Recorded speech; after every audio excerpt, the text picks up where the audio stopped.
You know it's going to be one of those days when you are elbow deep in your husband's bag looking for his wallet, and instead your fingers close around a cold plastic bottle that definitely should not be there. I was standing in our small Connecticut kitchen, barefoot on cool tile, the smell of burnt toast still hanging in the air, when my hand brushed against something slick and cylindrical. I frowned, pushed aside his keyring and spare phone charger, and pulled it out. Premium personal lubricant. Not the cheap kind you'd find thrown in as a gag gift. The expensive, high-end brand. My stomach dropped.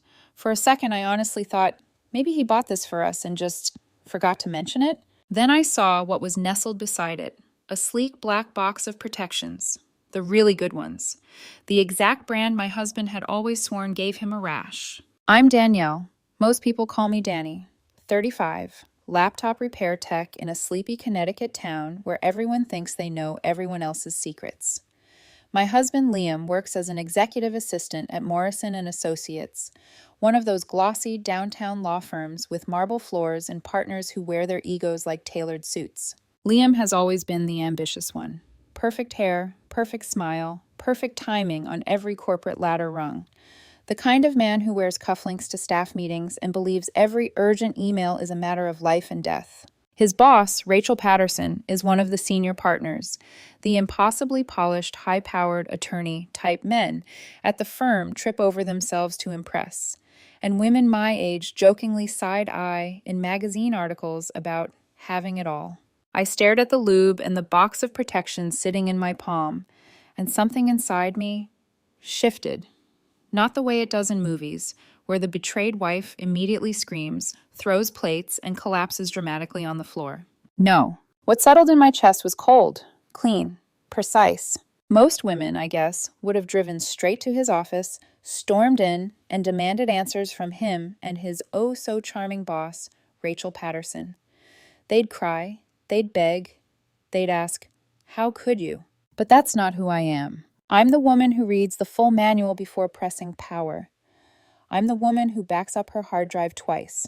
And apparently, I'm also the woman who once mixed a very interesting chemical cocktail back in college for a prank that almost got my sorority on probation. So instead of confronting Liam right away, I put the bottle and the box back exactly where I found them, closed his bag, and poured myself a cup of coffee with steady hands. If my husband wanted to play games behind my back, fine. I was about to show him I knew how to play too, with a little chemistry, a lot of patience, and one very brilliant shade of green. If you had asked anyone in our town who Liam and I were as a couple, they would have said we were steady, predictable, safe. The kind of pair people assume will grow old together, feeding ducks at the park and arguing about crossword puzzles. And for a long time, I believed that too. I met Liam when I was 27 and fixing laptops out of a tiny repair kiosk wedged between a frozen yogurt shop and a shoe store. He walked in wearing a navy suit that cost more than my entire rent and handed me a malfunctioning MacBook like he expected me to bow. "Think you can save my life?" he'd asked, with a smile so flawless it looked rehearsed. I didn't bow, I didn't blush, I barely looked up from the keyboard. "It's just a corrupted drive," I said. "You'll survive." He laughed, genuinely, and came back 2 days later, even though I'd told him he could pick it up in one. I was in the neighborhood, he'd claimed. Nobody in a $1,000 suit is ever in the neighborhood of my kiosk. That's how it started. Coffee dates between customers. Dinners after I closed the kiosk. Weekend trips he planned with precision and charm. Liam made romance feel effortless, or maybe I just mistook his smoothness for sincerity. He proposed a year later. A simple, elegant moment on a windy pier overlooking the water. His hands trembled when he opened the box. At least I think they did. Sometimes now, I wonder if the tremble was just the cold. Still, I said yes, and for a few years, life was normal. We moved into a cozy, blue-shuttered house on Maple Street. I fixed laptops in my shop, eventually upgrading from a kiosk to a real storefront, and Liam climbed the corporate ladder with the intensity of a man racing a clock only he could hear. But there were signs, tiny ones, whispers I shoved aside because love, I thought, was about trust. He started working late more often. He bought new shirts and claimed his old ones had mysteriously shrunk. He kept his phone face down during dinner. His boss, Rachel Patterson, the impeccably tailored, sharp-smiled type who seemed born under fluorescent office lighting, became a name I heard more frequently than my own. Then came the distance. Liam used to kiss my forehead in the mornings. He stopped. He used to bring me home pastries from a bakery near his office. He stopped. He used to ask how my day was. Now he merely nodded.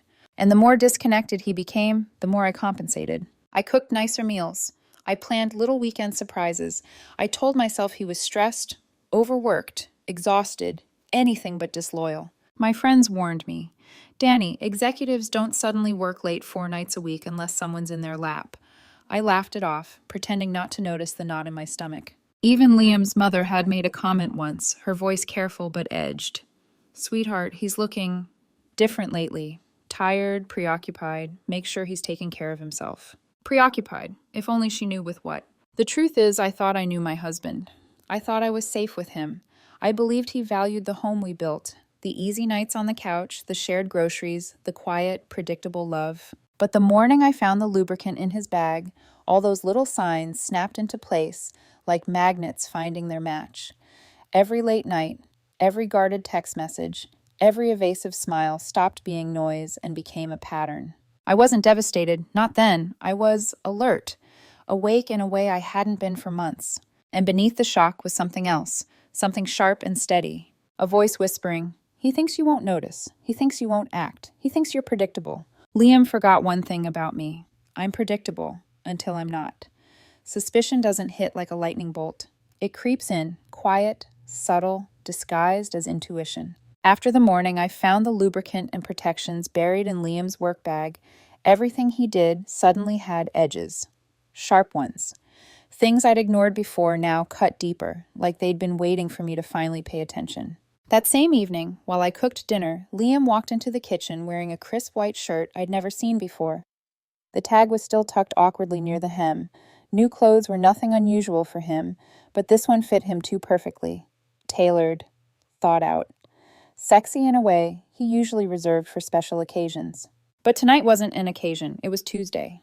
"Big meeting tomorrow," he said when he caught me looking. He didn't smile, didn't blush, just said it like reading from a script. "Is that why you needed new equipment?" I asked casually.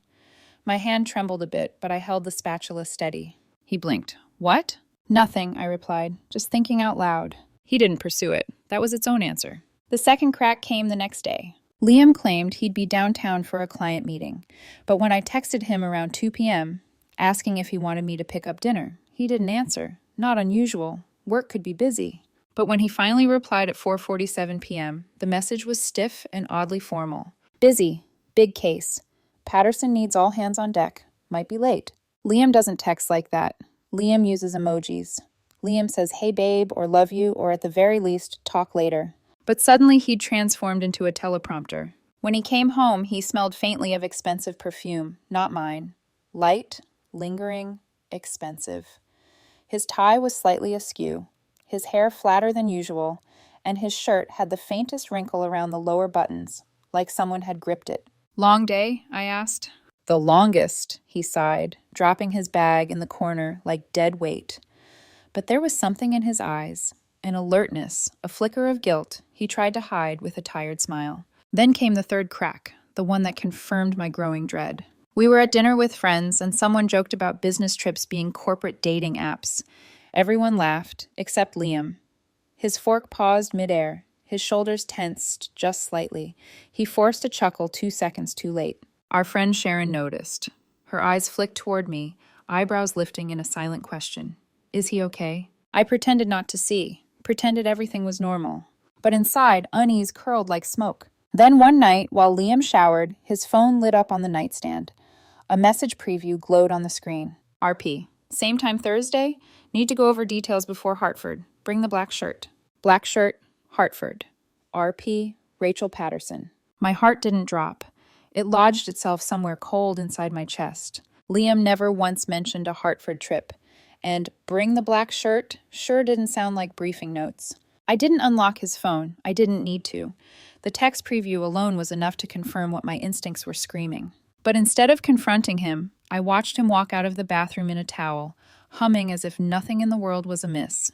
"Everything okay?" he asked, drying his hair. "Same old routine," I replied softly, testing the exact phrase he'd used so many times before. He didn't flinch. He didn't break.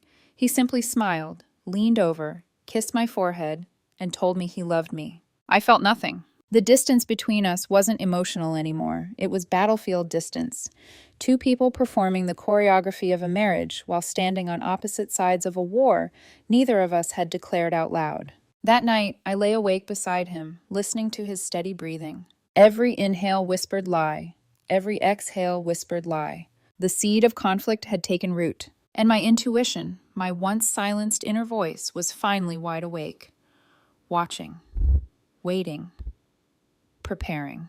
Because something inside me already knew. This wasn't the beginning of trouble. It was the start of the end.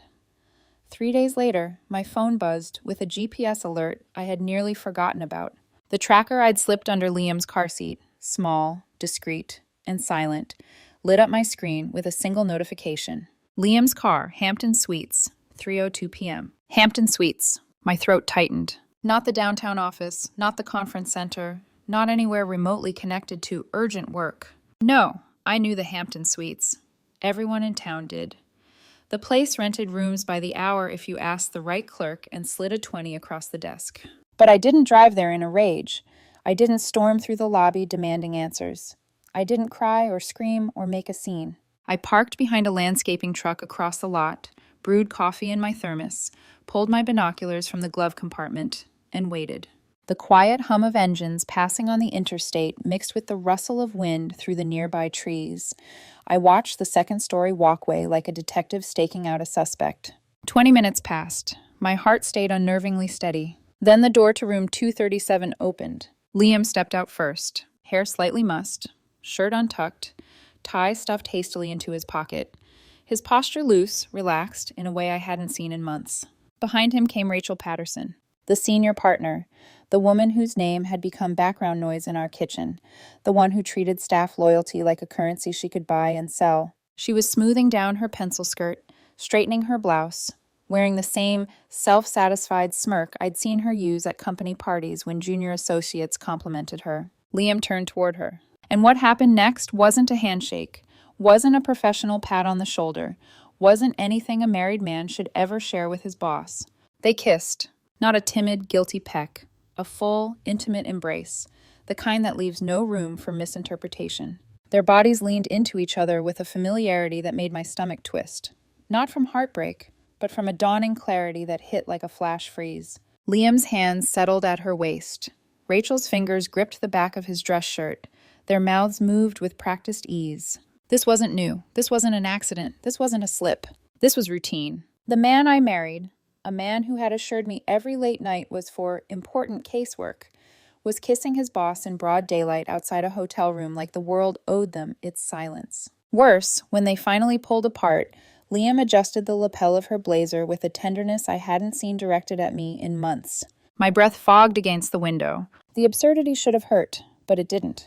Instead, a thought slid coldly through my mind. He didn't even bother to hide it well. I lifted my phone and hit record, zoomed in, captured everything. Faces clear, timestamps, GPS coordinates. My thumb didn't shake. My heartbeat didn't spike.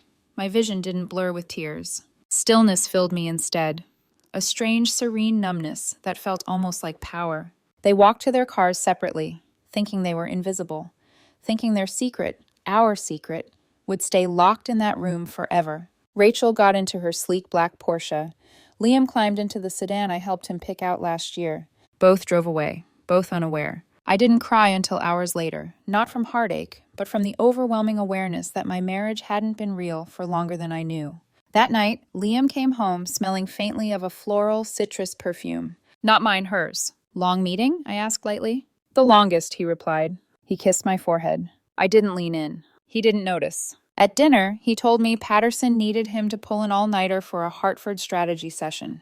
The Hampton Suites was not in Hartford, but I smiled and nodded like the script demanded. He twirled spaghetti on his fork the same way he had since we were dating. Absently, slowly, distractedly. What conference center? I asked, my voice calm. The Hampton Suites by the interstate, he answered easily. You know, the one with the big business center?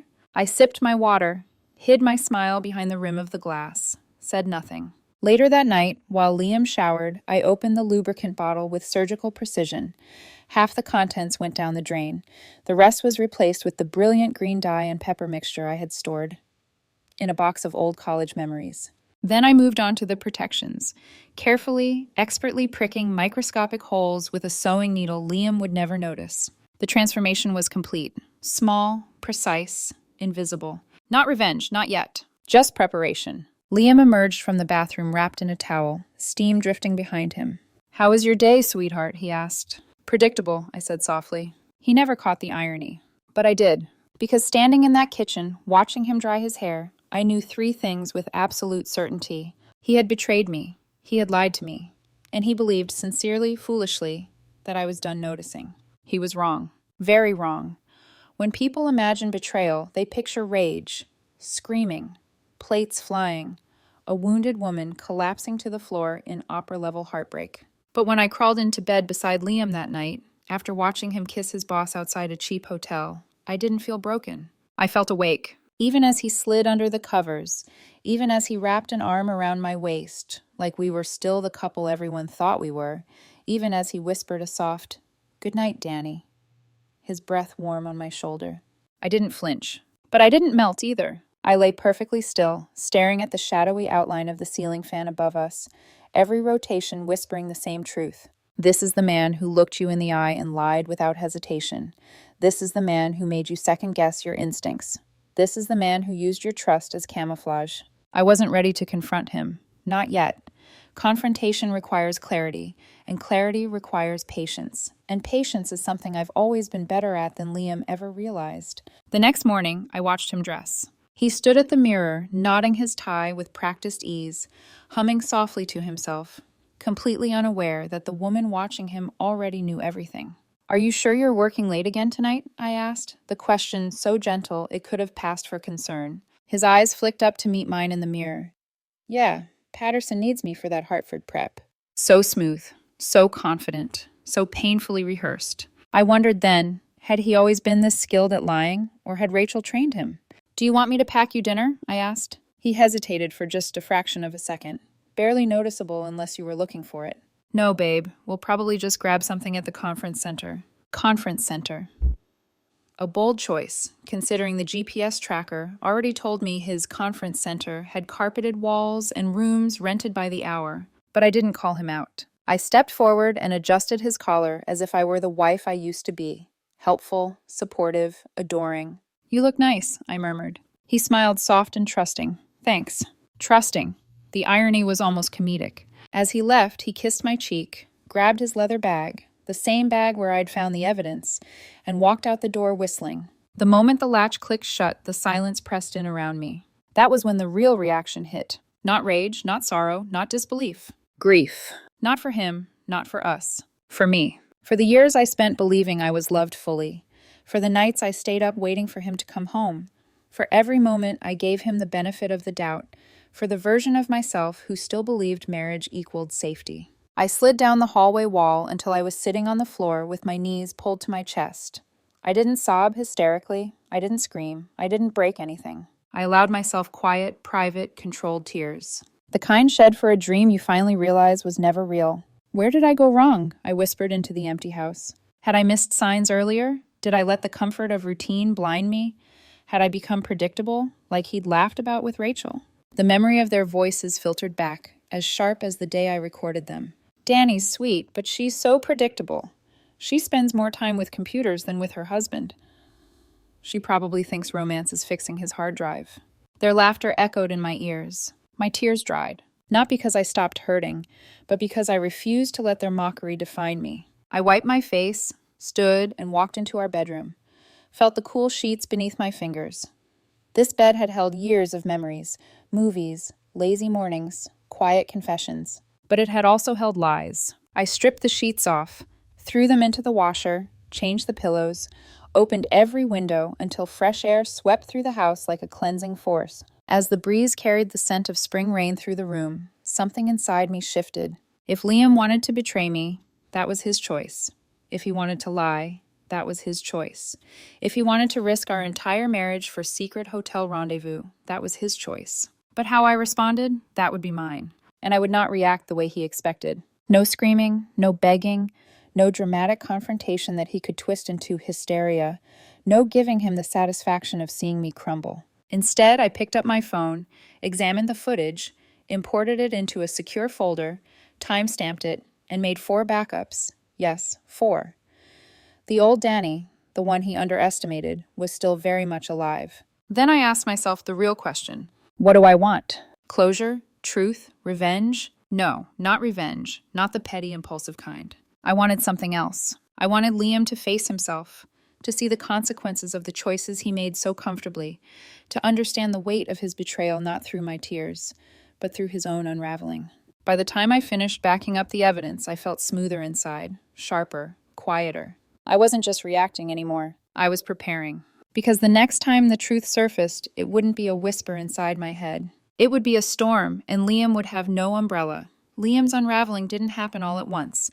It began with small tremors, tiny fractures in the facade he'd mastered so well. 3 days after my quiet breakdown, the GPS pinged again. Same location, same pattern, same room. But this time, I didn't drive there. I didn't need visual confirmation anymore.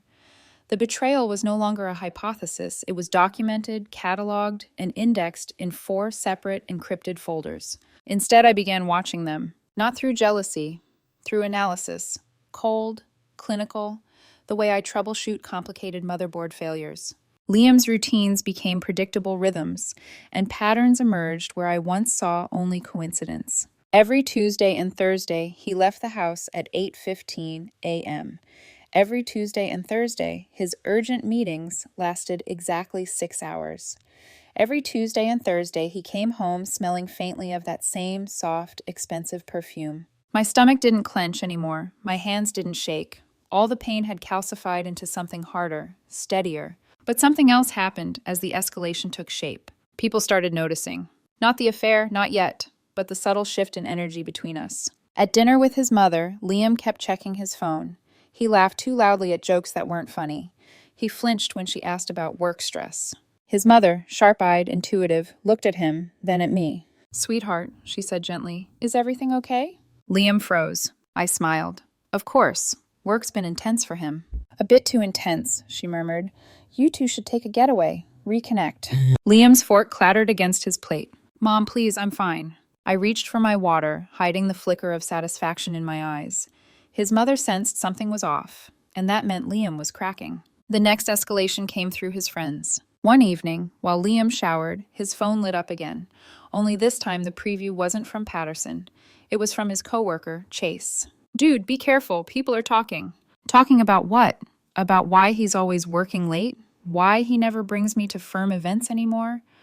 Why Rachel suddenly favored him for every travel assignment? Questions were circling around him, like vultures waiting for the body to fall. When he walked into the bedroom, towel around his waist, I held his gaze in the mirror. "You look tired," I said. He hesitated, then forced a smile. "Just work." I nodded. "People at the firm talking about you?"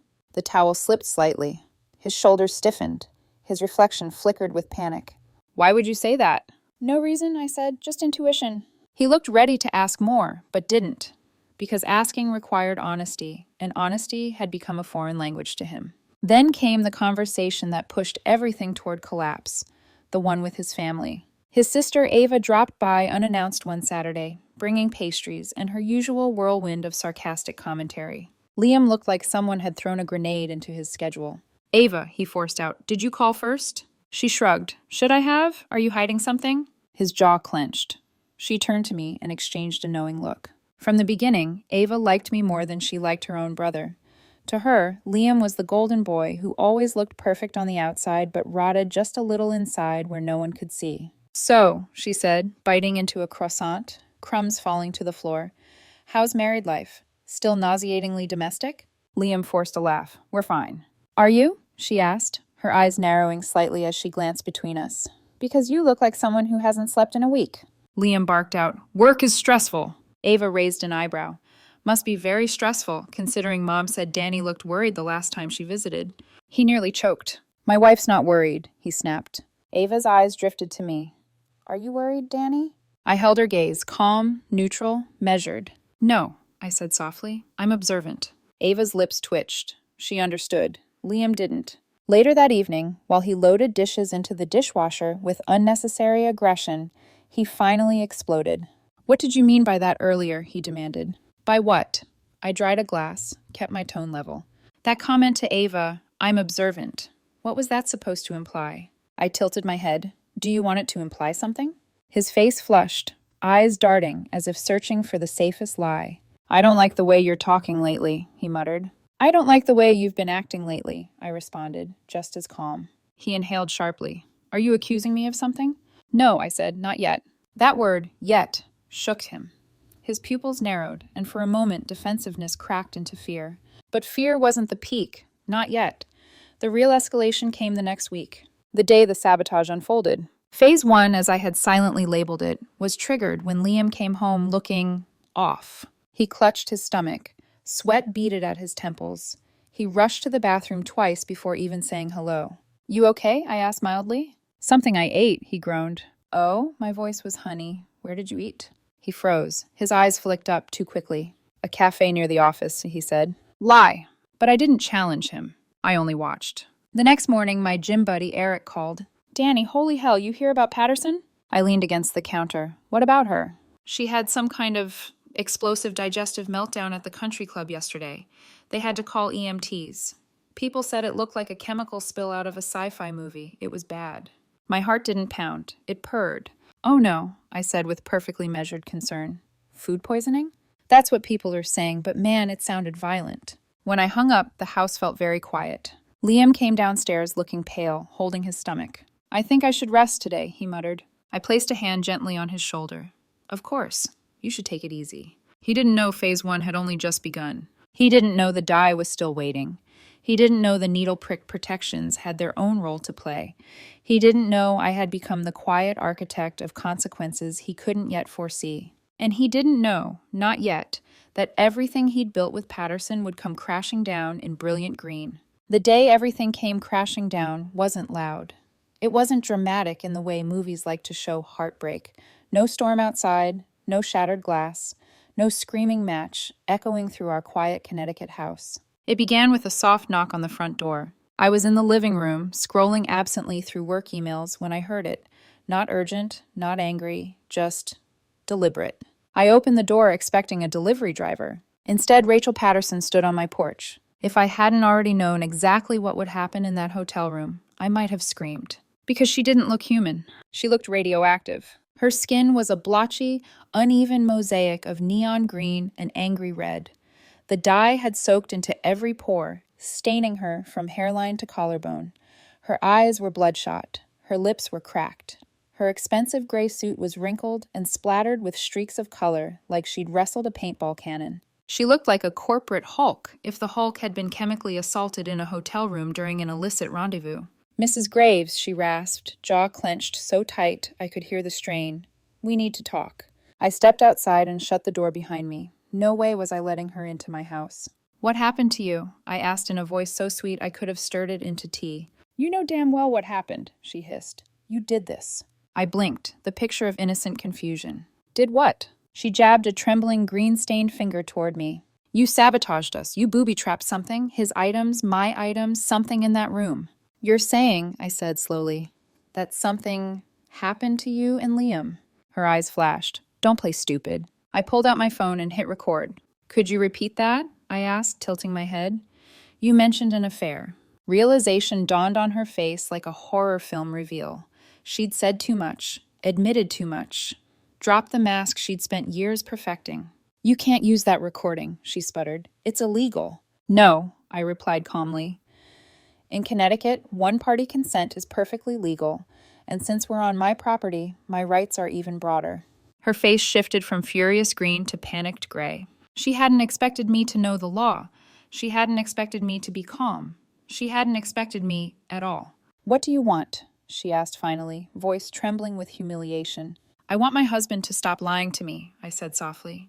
"I want him to stop sneaking around in hotel rooms while I'm cooking dinner in a house I pay half the mortgage for." "You don't understand," she snapped. "Liam said—" "I know what Liam said," I cut in. "I heard it. Through the ceiling." Her mouth fell open. I didn't elaborate. She didn't deserve the details. But her eyes flicked, fearfully, toward my windows, as if I might have cameras pointed at every angle. I didn't. I just let her think I did. She swallowed. "What do you want from me? Money? Silence?" "Nothing," I said. And that was the truth. I didn't want money. I didn't want her blacklisted. I didn't want vengeance against the woman who helped unravel my marriage. I wanted something far simpler. I want you, I said steadily, to stay away from my husband. She stared at me, blinking, processing. That's it? She asked. No, I corrected. That's just the beginning. She left, humiliated, green, stained, and no longer the confident predator she was used to being. When I stepped back into the house, I found Liam in the hallway. He'd heard everything. His face, normally composed and smug, was pale beneath the faint patches of green already developing along his arms. He looked like a ghost of himself. You planned this? He whispered. Yes, I said simply. You knew about us? Oh, sweetheart, I murmured, walking past him. I knew long before you kissed your boss outside room 237. He sagged against the wall, hands trembling. I didn't want, it just happened. Stop, my voice was a blade. If you say it just happened one more time, I might actually laugh. He swallowed, tears building. Danny, what do you want? And that was the dark moment. Not his tears, not his remorse, not even his humiliation. It was realizing that he still didn't understand the simplest truth. He had destroyed something that had taken me years to build.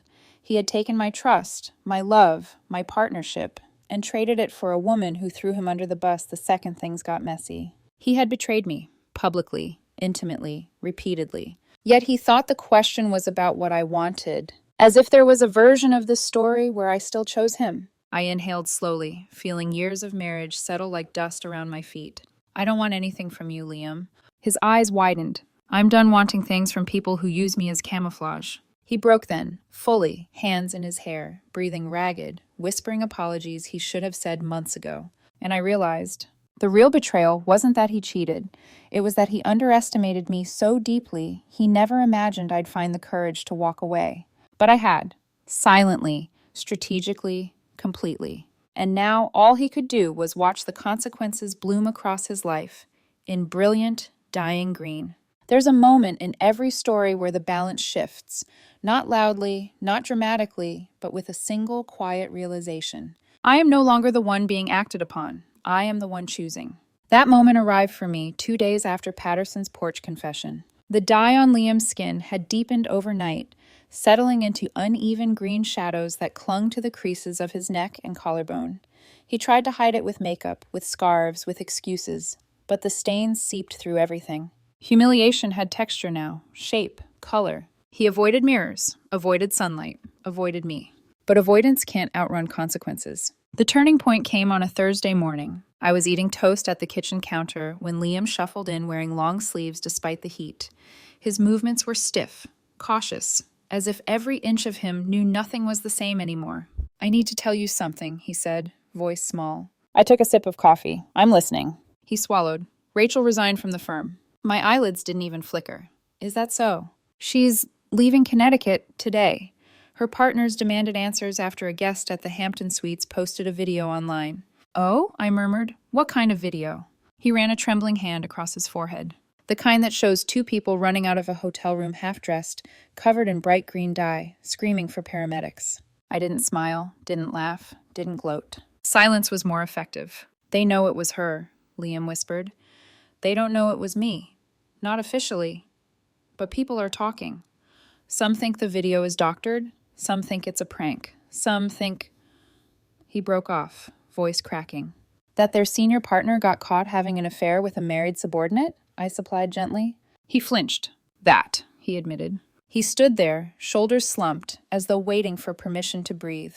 Rachel said it's over, Liam continued, voice unsteady. She said she never promised anything. She said I need to handle my own household. I let the words hang between us. So, I asked finally, what do you think about all that? He didn't answer immediately. His throat bobbed as he swallowed hard, eyes filling with something like disbelief and shame woven together. I think I ruined everything, he whispered. I set my cup down, and for the first time I didn't feel anger. I felt clarity, pain, surgical, absolute. Liam, I said softly, you didn't ruin everything. His eyes lifted with sudden hope. You ruined us. His face crumpled, hope collapsing into devastation. But, I continued, I'm not here to punish you anymore. I'm not here to make you grovel, or confess, or explain things you should have said months ago. He stared at me, confused. Then what do you want? He asked. Finally, the right question. I want my life back, I said. Not our life, not your life, mine. His breath caught, and that was the turning point, not just for me, but for him too. For the first time, he understood that reconciliation wasn't an option, not because he was unlovable, not because I wanted revenge, but because betrayal creates a fracture so deep it doesn't heal. It shifts the foundation entirely. I stepped closer, my voice gentle but unwavering. What I'm doing now isn't about you anymore. It's about me choosing myself. Tears gathered in his eyes. He tried to reach for my hand. I stepped back. Another quiet shift, another choice. Later that day, I received a call from someone unexpected. Rachel's paralegal, Jenna. Her voice was shaky. Mrs. Graves, I thought you should know. People at the firm think someone is blackmailing Rachel. There's talk about an ethics complaint. Nobody knows what she did exactly. But whatever you're doing, keep doing it. I didn't confirm, didn't deny. Thank you, Jenna, I said simply. When I hung up, something inside me, something heavy, something bruised, finally lifted.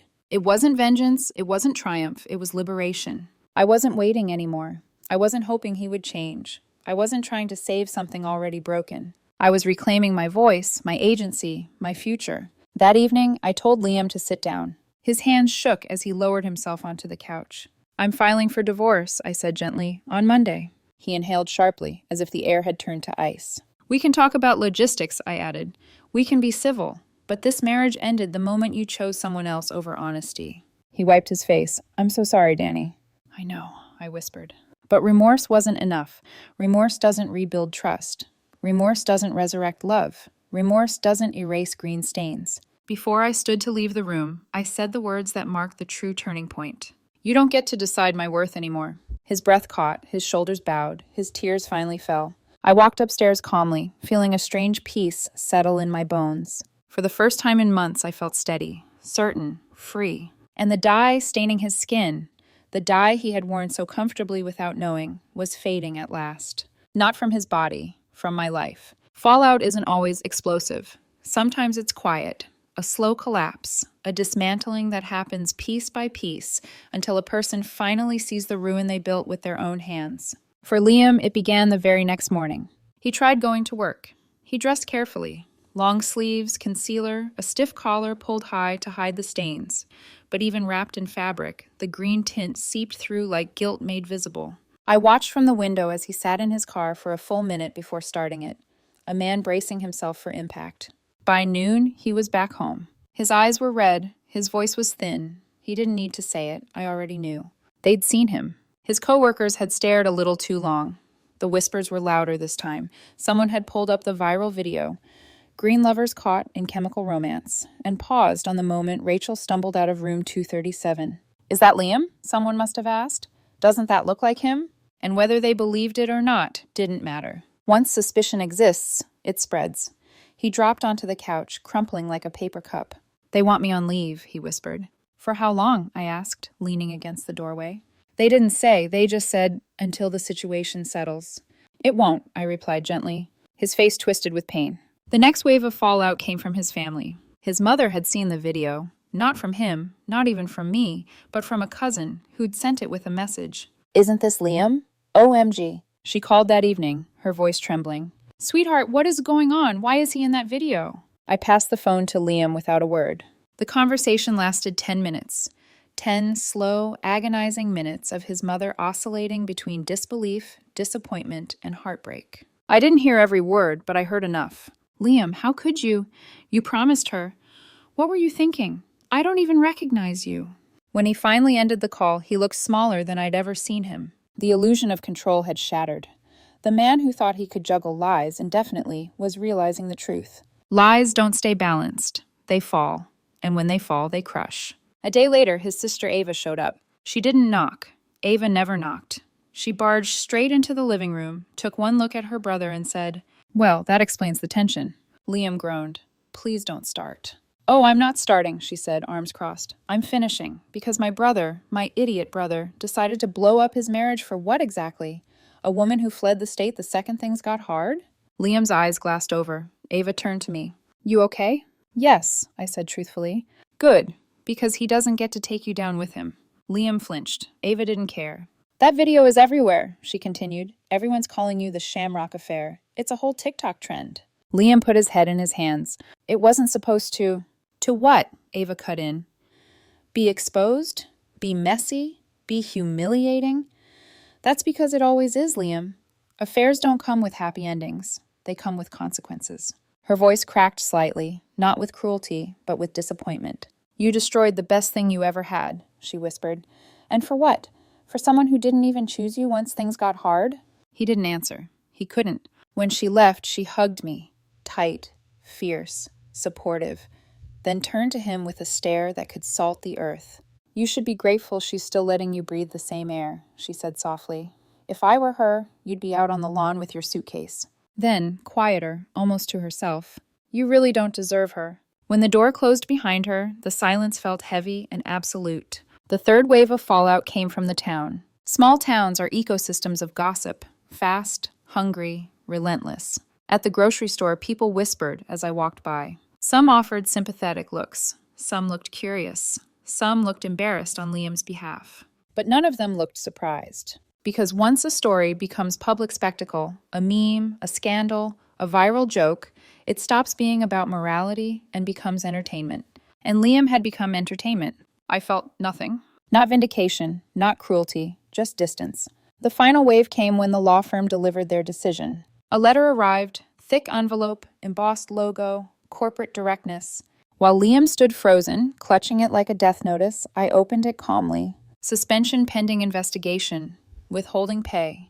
Recommendation for voluntary resignation to protect firm reputation. He sank onto the couch, breath shallow.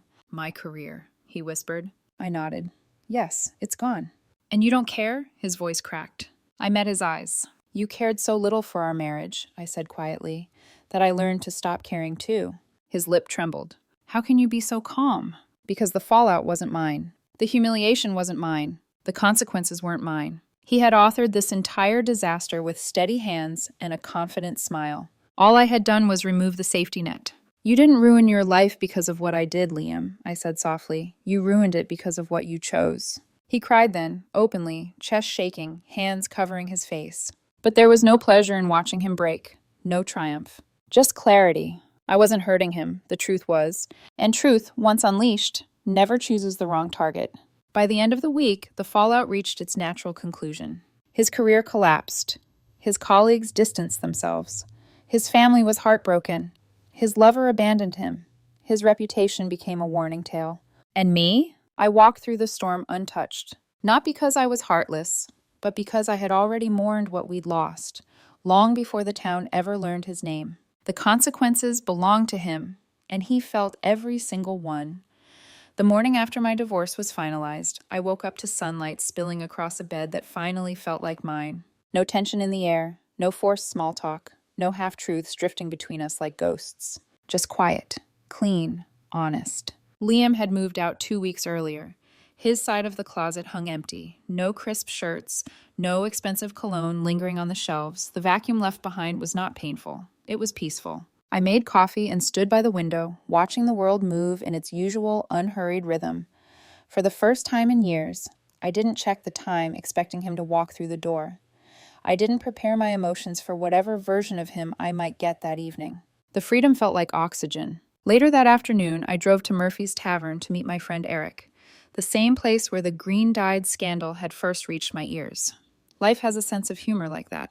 Over a beer, he asked what everyone had been dying to know. So, do you ever regret it, the way things ended? I stared into the amber glass, letting the question settle. Regret? Regret would mean wishing I hadn't acted. Regret would mean wishing I had tried harder to save something unsalvageable. Regret would mean wanting the life I had before I learned the truth. No, I said finally. I regret staying silent for as long as I did. That's it. He nodded, understanding more than he said. As I left the tavern, a notification lit up my phone, an unfamiliar number. Danny, it's Liam. I know you won't respond, but I need you to know I'm sorry. Truly sorry. I understand now what I destroyed. I hope you find someone who treats you the way you deserve from the beginning. I didn't respond. Closure doesn't come from apologies. It comes from accepting the truth and choosing yourself anyway. I deleted the message and stepped into the cool evening air. The breeze felt like a soft hand on my back, nudging me forward. I drove home to the quiet, cozy house that no longer felt like a stage for someone else's lies. I opened the windows, lit a candle, and sat in the living room with my laptop, my tools, my work, my independence. The life ahead wasn't glamorous or cinematic. It wasn't dramatic or scandalous. It was mine. And here's the lesson I learned, the one I offer to anyone listening. Betrayal doesn't break you, it reveals you. It shows you where you've been silencing your instincts, where you've been shrinking to keep someone else comfortable, where you've mistaken predictability for peace. I thought I'd lost everything the day I discovered the truth. Instead, I gained something better, a self I could finally trust. I closed my laptop, leaned back, and let the quiet settle in. Tomorrow would come, maybe with new beginnings, maybe with messy, beautiful uncertainty. But tonight I was free. And I didn't need brilliant green dye to prove it.